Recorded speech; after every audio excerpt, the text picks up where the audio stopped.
Alright guys, I've had Starlink now for 9 months. I bought it back, I installed it back in February 2021 and I thought, okay, it's time to do a review again. I did a review initially, I think I only had it for maybe 1 or 2 months. I gave my initial thoughts on it. Things have changed a lot.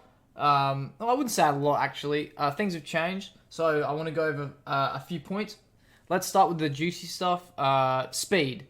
Now the speed it's better than NBN. What I can get here. I definitely notice it being way better when I'm like uploading a YouTube video. Things like uploading, yeah, like onto YouTube, it is insanely quickly.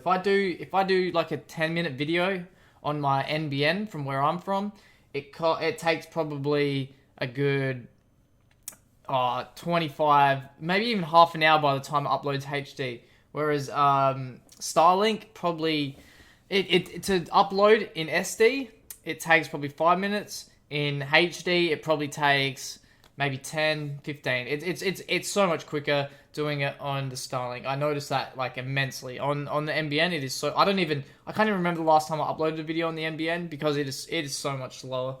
But I can't give you like real good data on speed because there's just a lot of things that it's kind of hard to tell because it is very inconsistent. I've been playing. This kind of leads me to my next point: reliability. I've been I've been streaming a lot lately, like game streaming.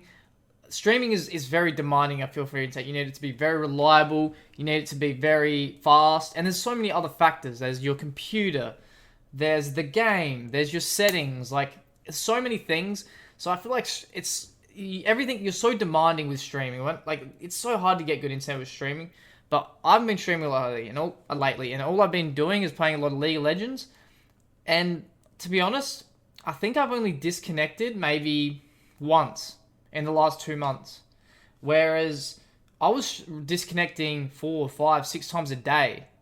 Like if anyone used to watch my streams, every time my dish would like reset to the next satellite in the sky, I would disconnect for a small second there. And that was a big problem especially for the stream, because sometimes it would restart the stream, it would change the settings on the stream would stop and then restart, and it would be a completely different stream. It's just you just lose viewers like that. It's just not good for viewers. But I will go back into streaming. But in terms of not streaming, it's been great. I've had no issues with Starlink whatsoever. Can't remember the last time I complained about lagging out in a game of League of Legends.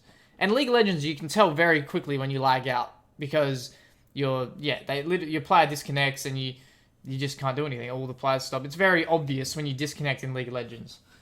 So yeah, reliability wise, it's getting better. I'm not experiencing those dropouts as I was at the start. It was ridiculous at the start. The dropouts were just pathetic, honestly. But that moves me on to the next point. When I was having those issues, customer service. So obviously when you're having those issues, you're talking to customer service a lot.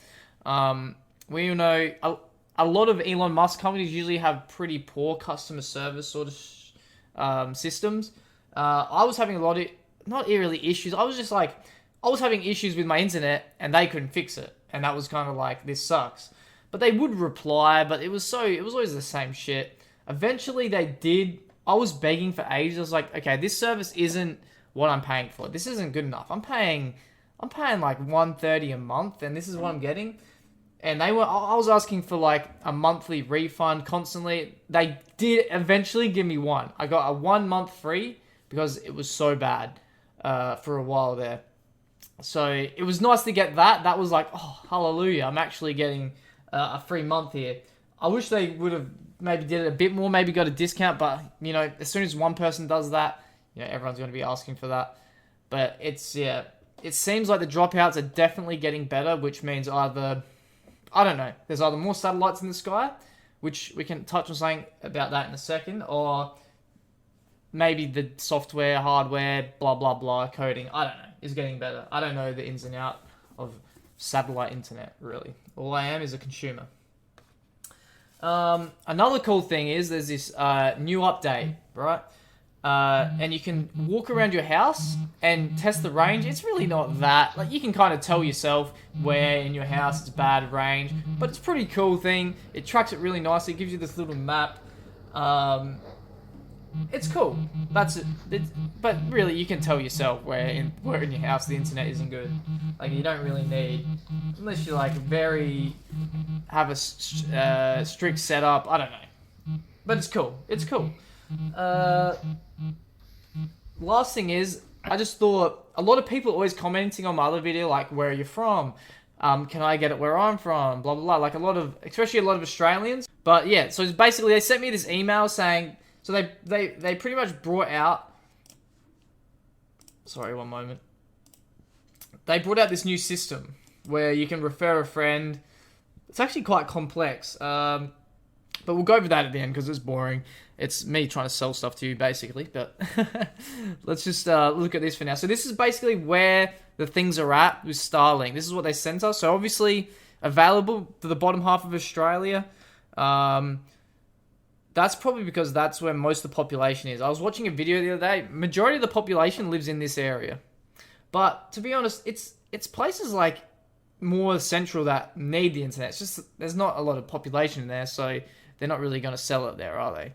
Because it's all about, sales. So yeah, you can get it in New Zealand, bottom half of Australia. I think I seen someone's in my comments today saying they lived in northern Queensland, I'm pretty sure. So obviously, yeah, you can't really, there's no one there. I think there is tiny little dots here. I don't know if that's glitched or if you can actually get them there. I'm not entirely sure. But this is what they sent us in an email saying you can refer a friend. Every refer a friend, you get a free month. So I guess here's the only way we can do this. I'm thinking, so to refer a friend, you have to get their order number, and then I put your order number in my referral link. So if you guys watch this video and you end up buying Starlink, maybe Discord me your order number if you want to. If you want to, you don't have to. It'd just be cool, get a few free months, especially because you can get up to 12 new customers. So if I refer 12 people to Starlink, obviously that's a lot of money for them.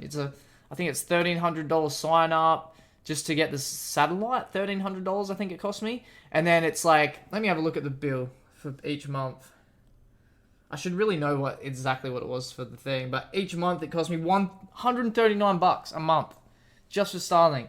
So 12 referrals, that gives me a full year of Starlink, which would be pretty cool.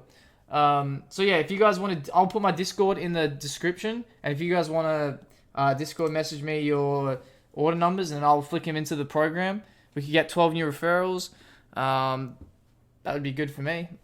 A free month, who cares? But that's pretty much all, guys. I don't really know what to touch up on. A lot of people comment like information, like updates, what's it like. I try to keep up to date with it, but this is basically where Starlink's at. It is getting better, I'm pretty sure. I don't have good analytics on the speeds, but I can tell you the dropouts are 100% like non-existent anymore. The dropouts are not happening. I play League like constantly. I play like a couple games of League every night, and it's not affecting my. I'm not having any dropouts. That's all I can say. Like, that's just my experience.